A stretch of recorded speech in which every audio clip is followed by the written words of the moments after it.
Généralement, les élèves n'ont pas d'idée de métier, de formation. Ils raisonnent surtout en termes de niveau scolaire et de niveau dans telle et telle matière. Pas facile lorsque l'on a 14 ou 15 ans de choisir sa voie.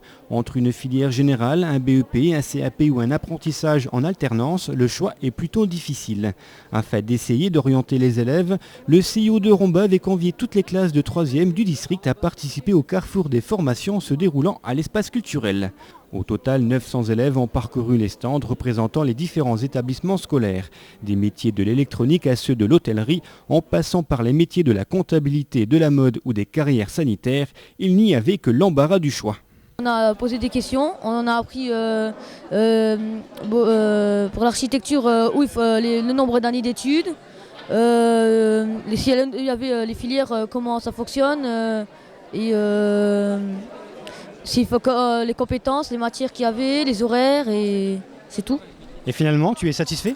Bah ouais, quand même assez. Pour un BEP d'architecture, ouais, c'est assez bien. Il faut être ponctuel. On a posé des questions sur le métier qu'on veut faire plus tard et ils ont répondu à toutes nos questions. C'était quoi ces questions ? C'est où on voulait aller plus tard, dans quelle filière. T'es satisfaite de ces... Oui, je suis satisfaite, c'était bien. Sauf que le premier, c'était pas trop ce que je voulais, mais après, en fait, c'était bien. Pourquoi c'est pas ce que tu voulais ? Il m'avait mis dans le boulanger et puis je voulais pas faire ça, mais après, j'ai été dans MPI et ça m'a plu. C'était bien.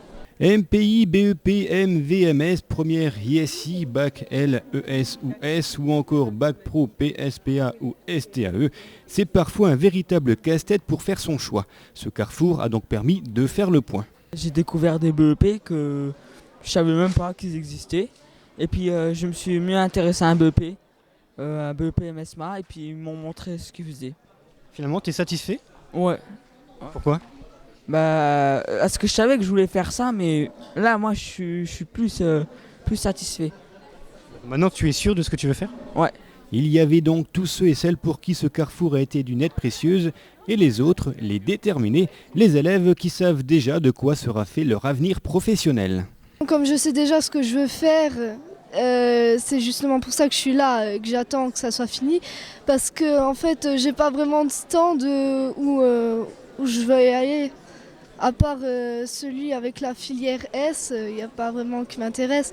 Donc, Qu'est-ce que tu souhaites faire ? Ou psychologue ou quoi. Ce carrefour, on l'a dit, avait un objectif d'orientation, mais pas seulement. Il y avait aussi un aspect pédagogique dans la démarche. Ils apprennent à poser des questions, ils s'adressent à des adultes, ils échangent avec les différents professeurs, mais également avec les élèves. C'est vrai que les élèves, entre eux, arrivent à faire mieux passer les messages peut-être qu'avec les adultes. Exemple concret avec Nadège Pupkiewicz. En terminale bac technologique hôtelier au lycée des métiers de l'hôtellerie de Metz, elle était présente sur ce carrefour pour faire partager sa passion aux autres élèves. C'était pour faire envie aux jeunes de 3e de venir dans notre lycée pour faire soit un bac technologique pour suivi d'un BTS, soit d'un BEP et d'un bac pro par la suite. Alors quels étaient vos arguments aujourd'hui pour les convaincre ? Que pour aller au lycée hôtelier et pour être dans l'hôtellerie, il fallait être motivé, être poli, avoir de la prestance, être vraiment l'hygiène de vie, c'est important, la motivation surtout, et vraiment avoir une passion pour le métier, ce que en général les élèves du lycée hôtelier ont. Alors quel bilan tirez-vous de cette journée ? Bon bilan, on a fait 90 petits 3e qui sont venus nous voir et apparemment ils étaient contents et on espère, dont on a une dizaine là aujourd'hui cet après-midi qui vont venir en stage de un jour, voir un peu comment ça se passe au lycée hôtelier, les cuisines, les salles de service parce que on a des services avec des élèves qui servent des élèves et aussi des services où on peut servir des gens de l'extérieur.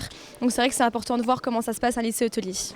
Chacun était donc présent sur ce carrefour pour présenter sa filière, pour essayer d'attirer les élèves selon leurs compétences et leurs souhaits, avec à chaque fois des démarches bien différentes. Je fais de la publicité pour qu'il y ait beaucoup d'élèves, parce que ma section en BEP carrière sanitaire et sociale double l'année prochaine sur Jouffroy d'Aban. Et mon objectif, c'est qu'il y ait le plus possible d'élèves qui viennent faire ce BEP, parce qu'il y a des débouchés en Lorraine. Vous appelez ça de la publicité, vous? Oui, j'appelle ça de la publicité. Chacun ses méthodes, chacun son style. Ce carrefour n'est bien entendu pas une fin en soi. Ce n'est pas en 1 heure que l'on choisit son orientation. Ça sera prolongé par un travail en classe et les élèves pourront échanger sur bien les informations qu'ils ont recueillies et puis échanger leurs différents avis et se forger une opinion personnelle sur pourquoi ils choisissent telle voie de formation et ils seront capables d'en donner des raisons bien précises. C'est en mai que chaque élève de 3e devra remplir son dossier d'orientation et le soumettre au conseil de classe qui donnera son avis général. Il vous reste donc un petit peu de temps pour faire votre choix et si vous n'êtes toujours pas convaincu, voici encore des conseils supplémentaires. On a toujours les métiers du média, de l'informatique qui sont très prisés, le secteur paramédical, travailler avec les enfants. Donc là aussi, il y a des images qui sont véhiculées. Donc on veut faire du sanitaire social pour s'occuper d'enfants alors que la réalité, c'est pas tout à fait ça. C'est plutôt s'occuper de personnes âgées.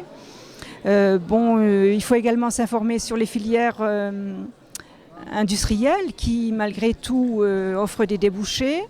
Et puis ce qu'on peut conseiller aussi aux élèves, c'est d'être ambitieux, ne pas viser au plus facile, ni au plus court, mais avoir de l'ambition parce qu'un projet, c'est quand même une carrière qui se prépare, donc il faut voir également sur le long terme. Allez, bon courage à tous, bonne fin d'année scolaire et comme le dit Nadège... Et je pense que la passion, ça fait tout et de travailler le dimanche, c'est pas un souci.